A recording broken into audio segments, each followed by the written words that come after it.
Okay, good afternoon. So today we've now reached section 3 of this section on virtual work, and we're introduced with the unit load method. Sometimes later on, students do get a bit confused about the terminology. So the unit load is sometimes called the virtual force. It may be called the dummy load. Sometimes it's called the unit load. Effectively, the unit load can be absolutely anything. In this textbook, when you see the unit load, there might be a bara, sometimes called a bara hat. So you can recognize when we're specifically returning, when we're specifically referring back to the unit load. So 1, obviously, because that's a unit. And the bar to let you know that it's a virtual load. In effect, sometimes in the past I say, if you get confused, don't call it the unit load method, call it the 1.1 method or the 1.111 method. It can be any load at all, because it would be removed in the wash when you do your calculation, so it will cancel out at the end. So the unit load method is very useful for helping us to very quickly calculate deflections.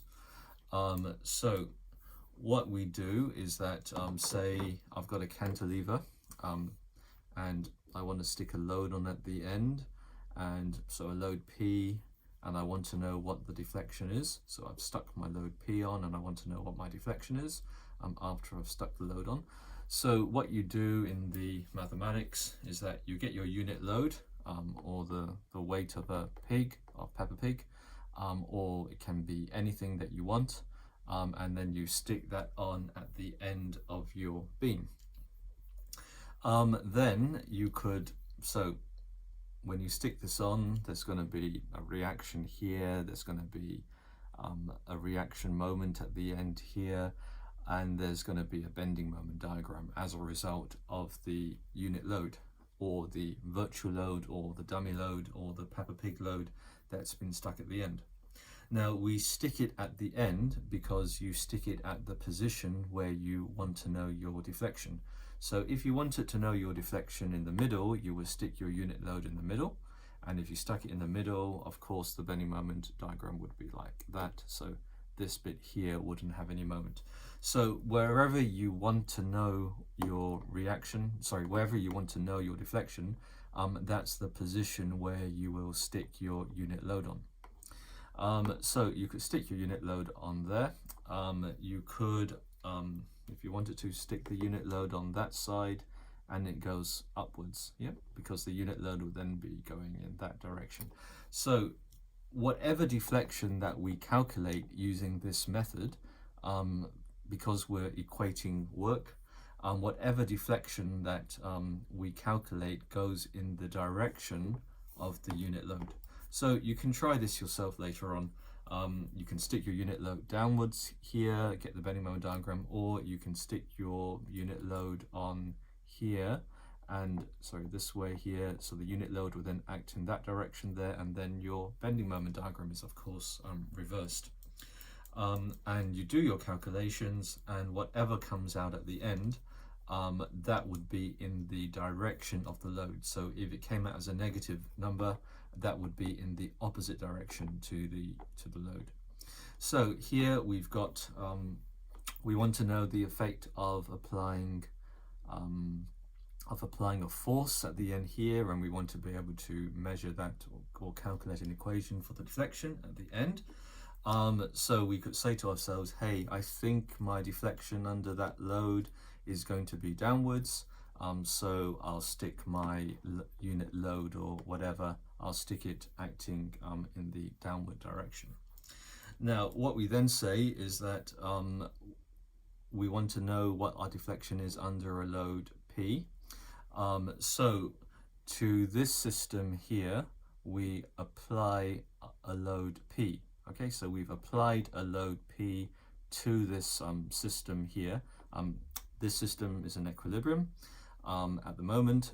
This system where we've applying the load P is in equilibrium as well. Okay, and of course compatible with the support conditions. It has to be compatible with the support conditions, otherwise the method doesn't work. So we can see that from the proof that we looked at earlier. So we've got a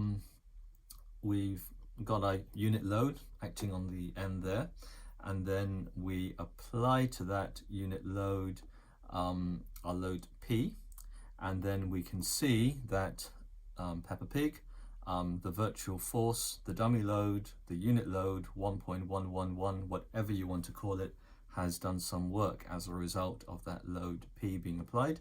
And the work done by Peppa Pig in this case here is going to be 1 times the deflection. So 1 times the deflection is the work done. And remember when we talked yesterday about the sign conventions, if the force and the deflection are in the same direction, then it's positive, and if the force and the deflection are in the opposite direction, then the work done is negative. And it's exactly the same if the stress and the strain are in the same direction, then the work done is positive, and if the stress and the strain are in the opposite direction, then the work done is negative. So that's the sort of sign convention that we should be thinking about.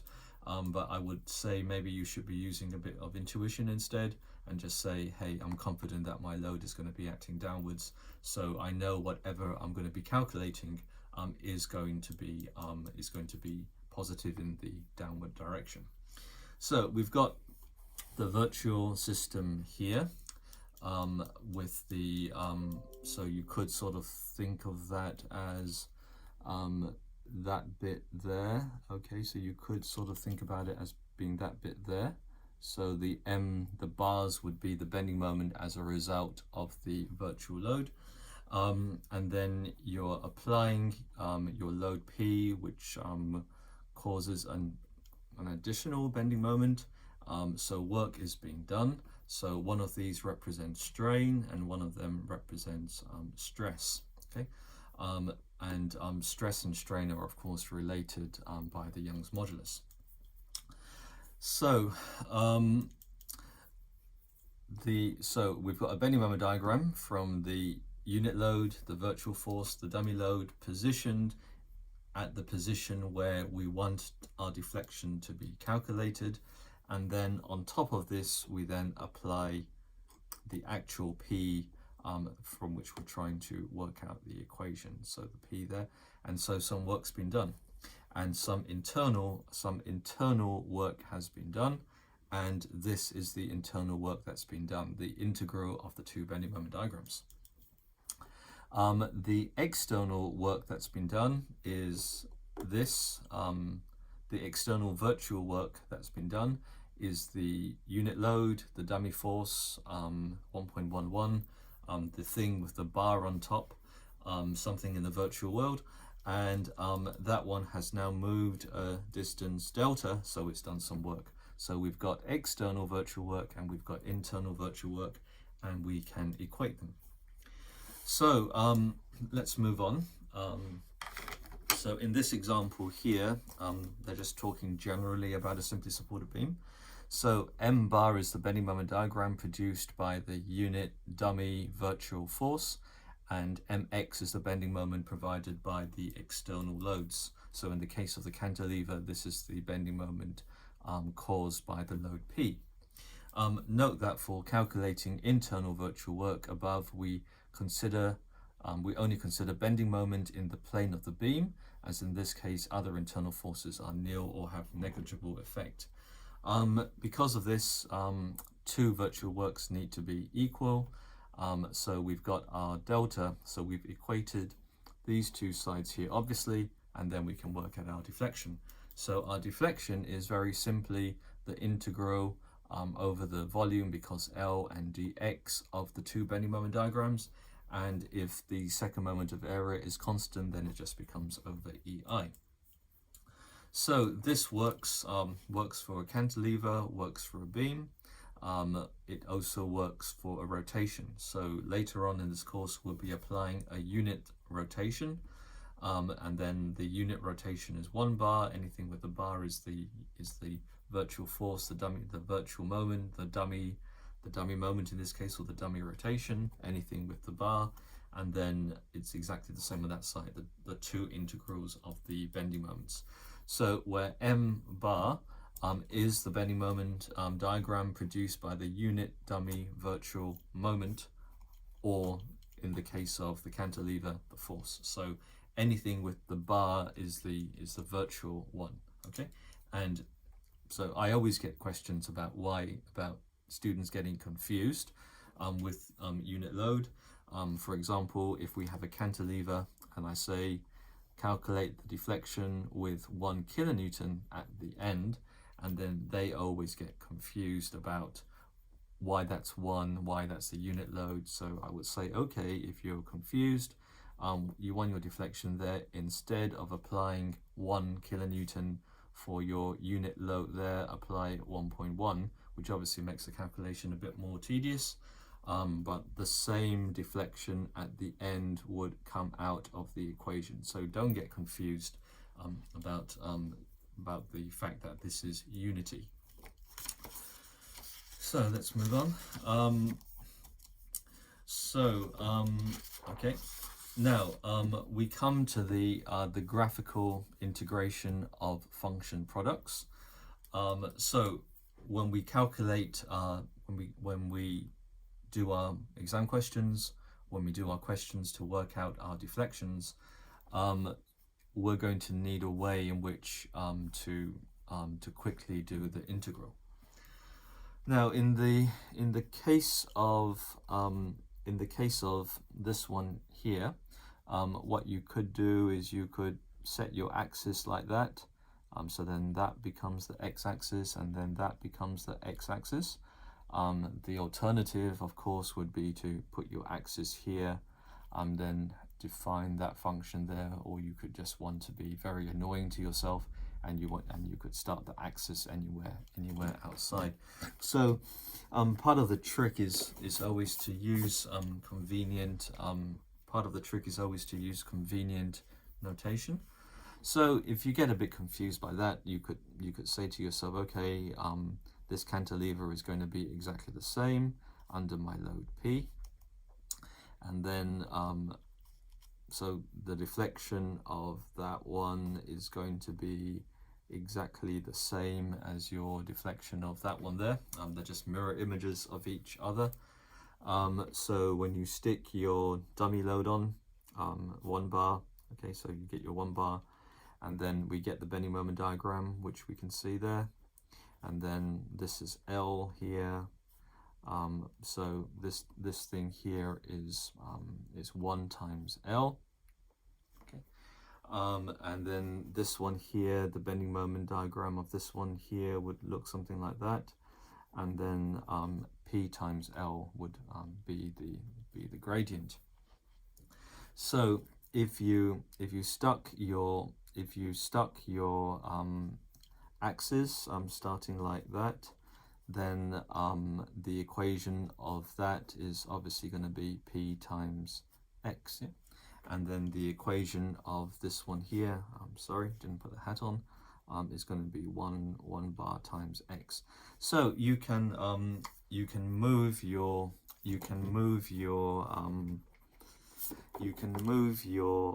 axes to somewhere that's very convenient for you, and then you would then say, okay, what's my deflection of that simply supported beam?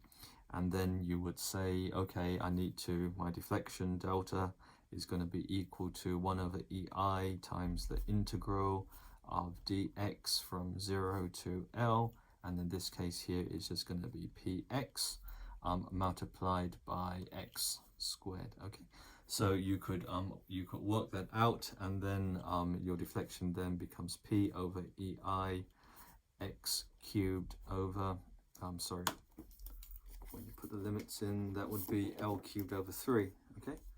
Cubed over 3. So for very, very simple functions, which is like this example here. So that would be a very simple function. You can see that you can almost immediately write it out, and there's no need to refer to this appendix here in the exam. But when I showed it to you yesterday with the functions, I wanted to demonstrate that this 2, 3, so one linear function multiplied by another linear function, 2, 3, gives the correct answer, okay, which it should. And we'll see how this one can be used for more complicated things later on. Say, for example, you've got a beam under a UDL. So we know that the bending moment diagram of that UDL is going to be that. And let's say you want to know what the deflection at that point is. So you'd be applying your unit load at that position there. So your 1 bar is going to be at that position there. And that's going to lead rise to another bending moment diagram. So yes, you can write out the function of this, and you can write out the function of this. If you did that, you might decide just make use of symmetry and just work out that times that and multiply it by 2. Or you could take advantage of this. So that deflection, that bending moment is WL squared over 8. So you could be using that. You've got to get it into your head. You don't need to worry about whether it's under or over, and sort the sign and sort the whether it's positive or negative out for yourself. But you would effectively be multiplying function 8 by function 10, 10 being for that shape of the parabola and 8 being that shape over there. So you look up here and you look for 810. 810 is there, and then it will give you an equation which you can try. 5L over 12, probably the magnitude of that bending moment multiplied by that, and you've suddenly got your answer. So this is the fastest way to do things, of course, if you've got it handy, and of course you've got this handy with you in the exam. But everything comes you know, you'll be able to get everything just by integrating it yourself directly. Now there's another method called the graphical method, or the graphical interpretation of the function products. So this only works if one of your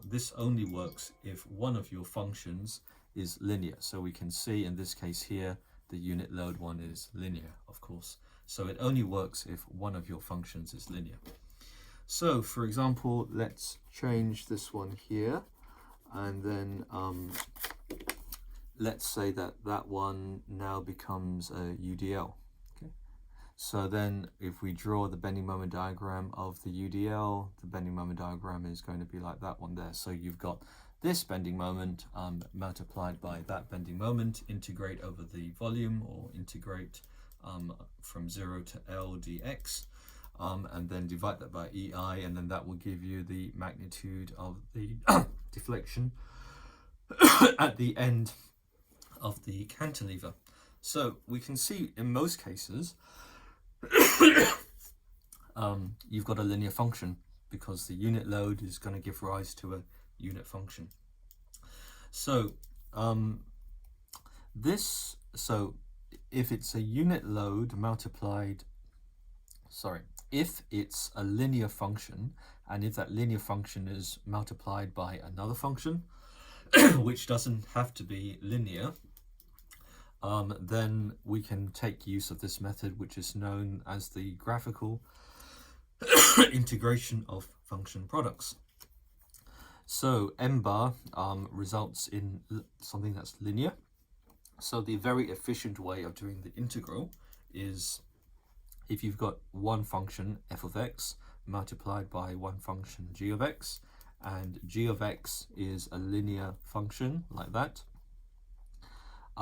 you can multiply the two together, and you can see that when it's been integrated, it's effectively the area of the function from 0 to f multiplied by b of the function f of x. So f of x in this case here would be that function there, and then g of x would be the linear function which we can see there. So looking at the right hand side of this equation here, we can see that f of x dx is going to be equal to the area. So if we could calculate the area under that graph there, then we already have one part of the function. And if we note here x f x dx is going to be equal to the centroid, then we can note that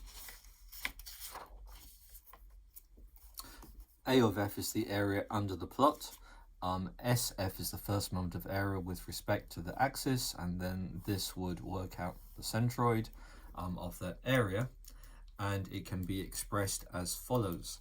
So let's draw it out here. So we've got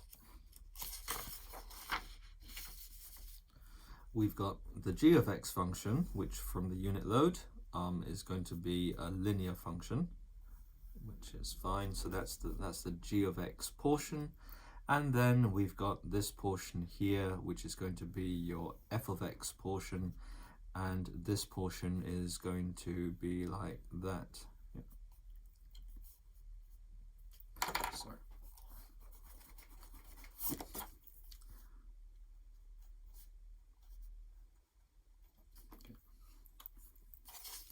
So all right, that doesn't look like a parabola, so let me just try and draw it with a bit more curvature coming down there. Okay, so this one becomes your f of x, and this one becomes your g of x. So what do we do is that the integral f of x multiplied by g of x, with g of x being a linear function, is equal to the product of the area under f of x. So we work out the area of under this graph here, okay, and then we've got to work out the position of the centroid of that bit there, and you'll just move it around there, and then you'll just read off that value. Okay, so the integral of f of x multiplied by g of x over the length dx is going to be equal to the area of that function. So the area of that function multiplied by finding out the centroid of that area, so the position of the centroid, tracing it all the way down to the g of x graph, and then working out that position there on the y-axis. So you can see that's illustrated here, AF of x plus b. So if we can now find a simple way to find the area under the curve here, or if that can be tabulated for us, and then we can also find a way to get the centroid, then we can read off that value. So let's have a look at the other appendix that will be given to you in the exam. So the other appendix that would be given to you would be here.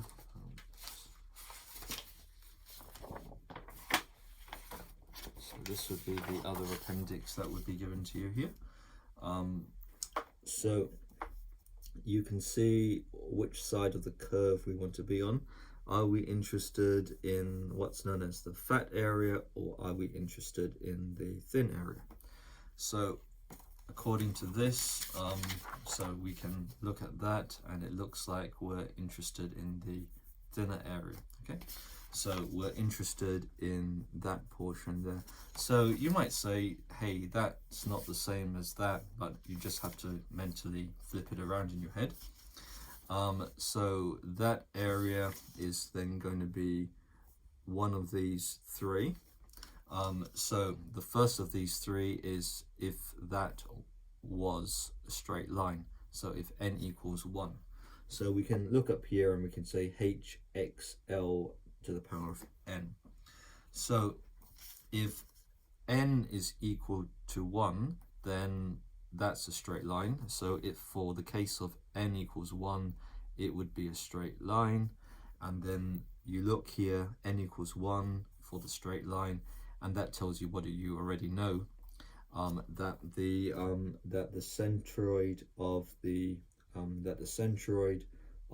triangle is 2/3. So the centroid of the triangle is 2/3. So you probably didn't need this chart to tell you that. Okay. Now here we've got, in this example here, we've got a quadratic function, I think. So we would be on n equals 2, and then here it tells you that the centroid of that shape is going to be 3L/4. And if we were, however, interested in that shape there, then this tells us that the centroid of that shape is going to be 5L/8 from that side. So everything is provided for you for n equals 1 linear triangle, n equals 2, n equals 3. So that's the position of the centroid. And the other thing that this would provide you for is the area. So if it had been a linear function and n equals 1, then the area of the triangle is L, which is the length, times height, divided by n plus 1, which was 2, so it's half base times height. If n equals 2, then L times h, n is 2, so divide by 3, and then if n equals 3, it would be divided by 4. So this thing here, this chap here, tells you how you can calculate the area of that just by looking it up, and it also tells you how you can find the centroid. So if you know this, if you know the position of the centroid of that shape, you can just move down here onto the same axis, because that's L and L, and you could either read it off, or you could just use similar triangles and work at that value, and then you would multiply the two together. So this would be AXH XF plus B, and then that distance up there would be AX bar plus B. Okay. So hope that's clear, and you can see that this method, known as the graphical method, probably it's known as the graphical method, can be used to very quickly calculate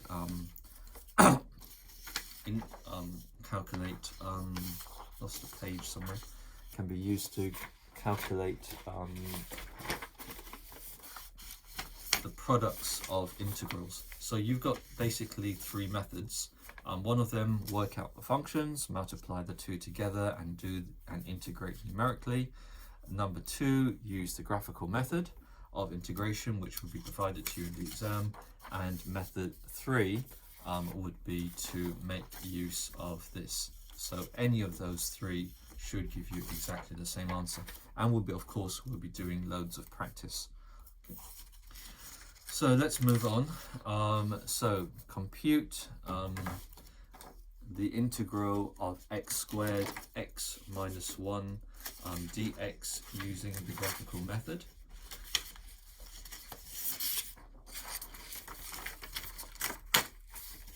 So that's the question there. Just give me a second.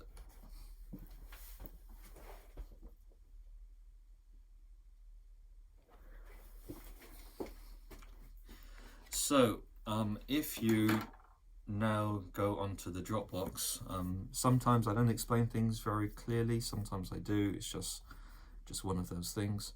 So obviously I'm trying my best to explain this clearly, but in case it's not clear, sometimes another explanation does help.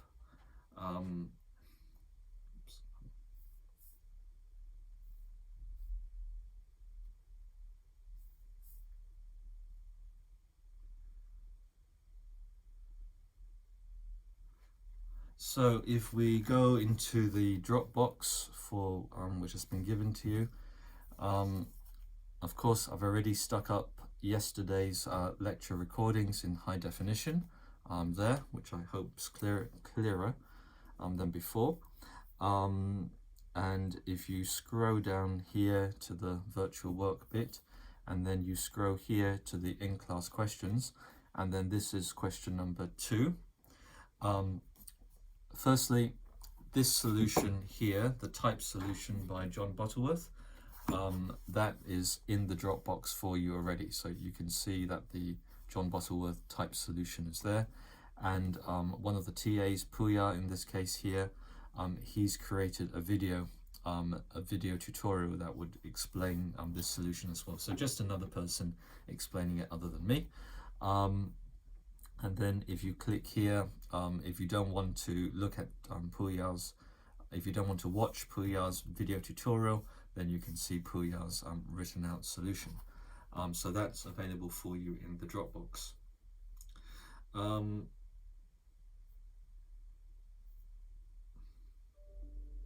So just give me a second.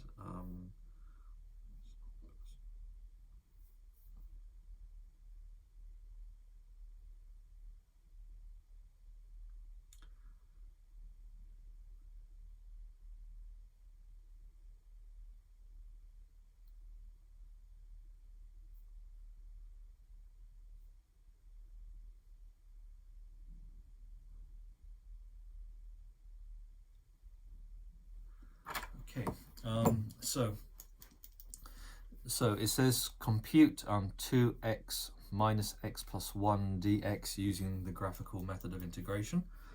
So we've got two functions. So one is not one is a linear function. So that one there would be your g of x, and you can see that the g of x, when we graph it out, is a linear function. And then so that becomes your g of x, and you can become f of x, which is your it can be a linear function, but it can be a quadratic and it can be a cubic. Okay, so that would become your f of x. So g of x would be the linear, and f of x would be to the power of x, x1, x2, or x3. Okay. So it can be, f of x can be linear, but it doesn't need to be. It can be x squared or x cubed. So in this case here, this second function here is squared. So f of x is your squared function, and g of x is your linear function. Okay, so we can now use the graphical method of integration because one of the functions is a linear function. So the first thing to do is to work out the area under the graph. So you can see f of a of f integral between 0 and 1 x squared dx turns out to be 1/3. So that is the area. You can work out the s of sf, which is the first moment of area of that, because we need to get the centroid of that function later on. So that would be x cubed dx becomes 1/4.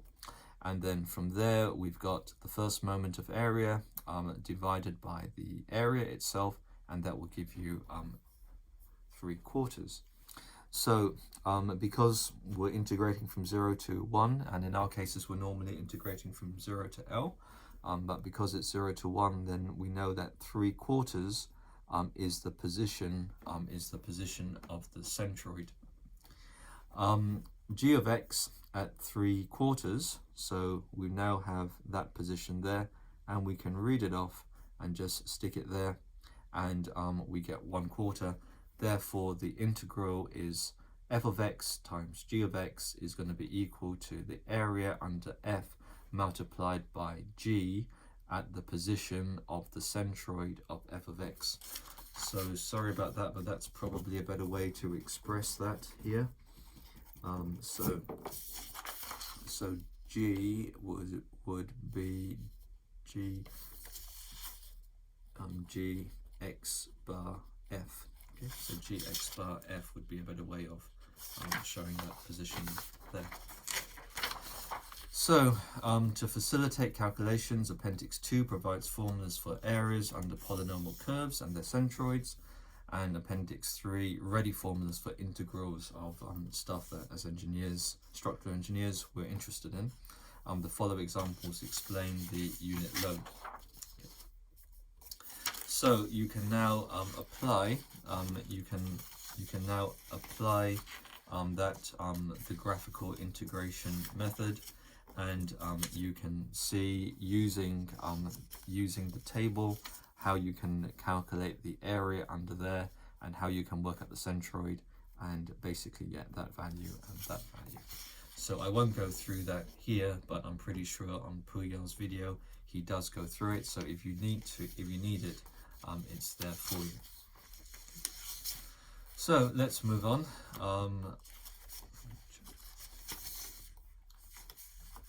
So now we're on example 3. So we did talk about example 3 yesterday.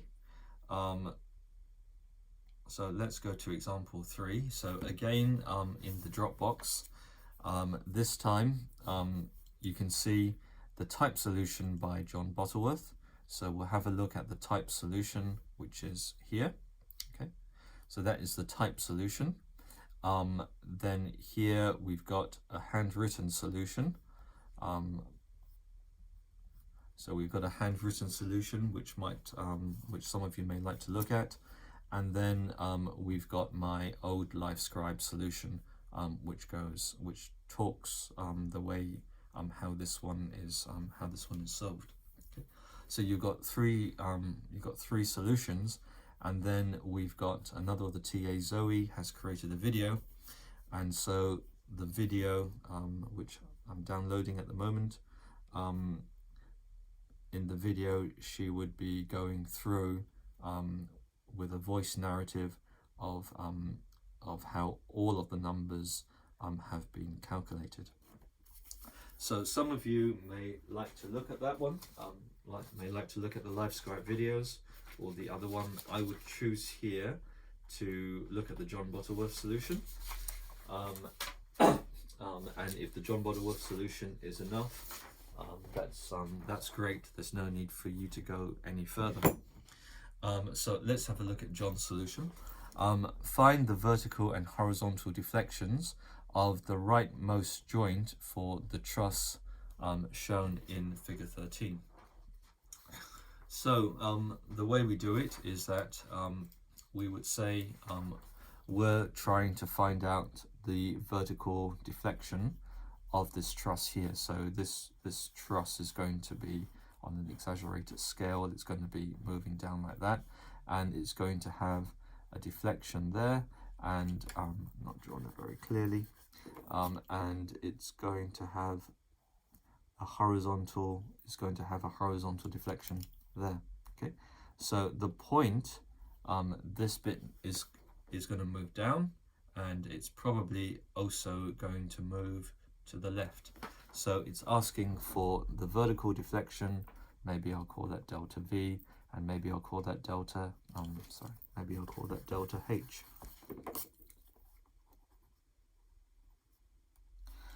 For the truss shown in figure 13. So here's John's solution. Plain determinate truss, so it's not an indeterminate truss. If, for example, I put another member along there, then it becomes an indeterminate truss. So you can sort of, I know there are equations that might help you work out determinacy, but the way I think about it is, if you get a triangle and you just keep on building up your truss with more triangles, and then you've got a third triangle there, and as long as you keep on with these building blocks being triangular, which we see there, then the truss is determinate. Okay, so it becomes indeterminate when you start sticking on other members like that. Okay. So I'll get rid of that. So we'll figure out how to handle indeterminate trusses. in the next section on flexibility. So one of those questions in that would be that. So that would be a determinate truss because you've built up two triangles. And if you stick another one along there, just another member comes along there, so sometimes that's shown like that, then you've suddenly made that truss indeterminate and you need to use the flexibility method. So as long as you've got a determinate truss, we can safely use method of sections and method of joints. So he says find the member forces for this. So I wrote them down yesterday, but we've identified some members as being tension and some members as being compression. Then we put the unit load, the dummy load, whatever you want, whatever weight you want. So you will get confused by the term unit later on, so just make sure that you're very clear on that. So stick the unit load on, and you would say to yourself, I'm thinking that this is going to go downwards, so when I stick my unit load on, I'm going to stick my unit load on in that direction. Okay. Now, let's suppose that we've already reasoned that that point is going to be moving in that direction under these actions here, or these loads here. But let's suppose that we said to ourselves, I think that point is going to be moving in that direction. So if you think that's going to be moving in that direction, you might have stuck your unit load on in that direction instead. Okay. And that's fine, and we'll see why it's fine later on when it comes out in the calculations. So first things first is use method of sections, method of joints to work out the forces in each member. So method of sections, method of joints is just revision from your Civil 210 or your first year. So that one is going to be 240. That one is going to be 150 in tension. That one is going to be 300 in tension. That one is going to be 150 in compression. This one is going to be 480 in compression.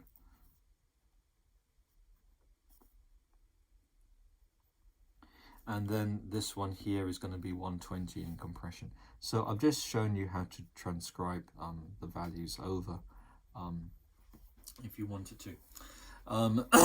Now, this relates to the use of method of sections, method of joints on this system here. And it appears that we're using tension as positive.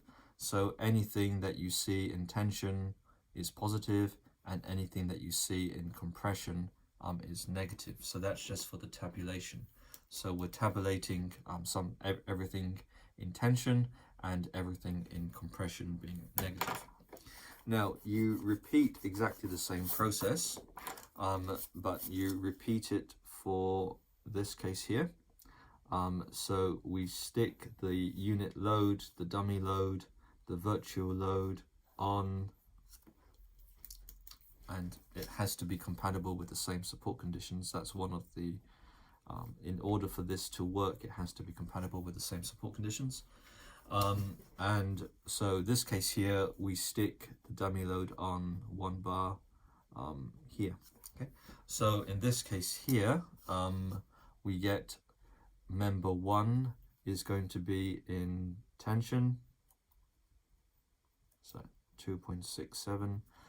Member 2, using method of sections, method of joints, and if you don't know how to use that, either revise it, watch the video, or watch my YouTube LiveScribe video. Member number 3 is going to be in tension, so member number 3 is going to be in tension, 1.67. Member number 4 is going to be in compression.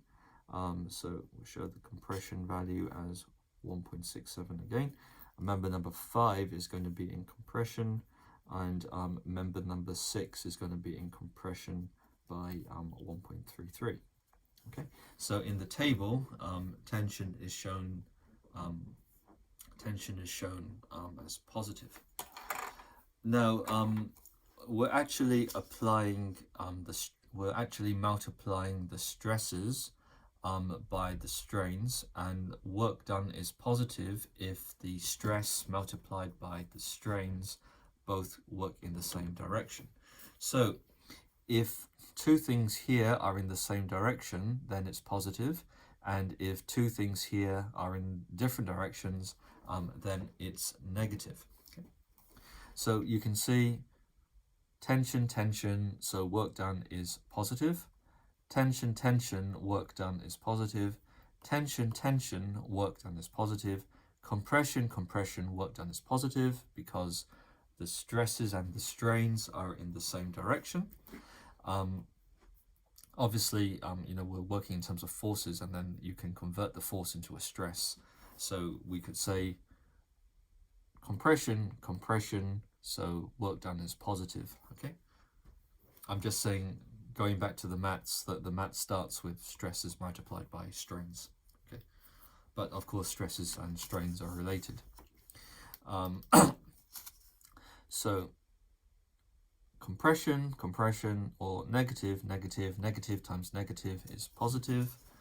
And this one here, compression, compression, and the work done would be, the work done is positive. Okay, so the work done is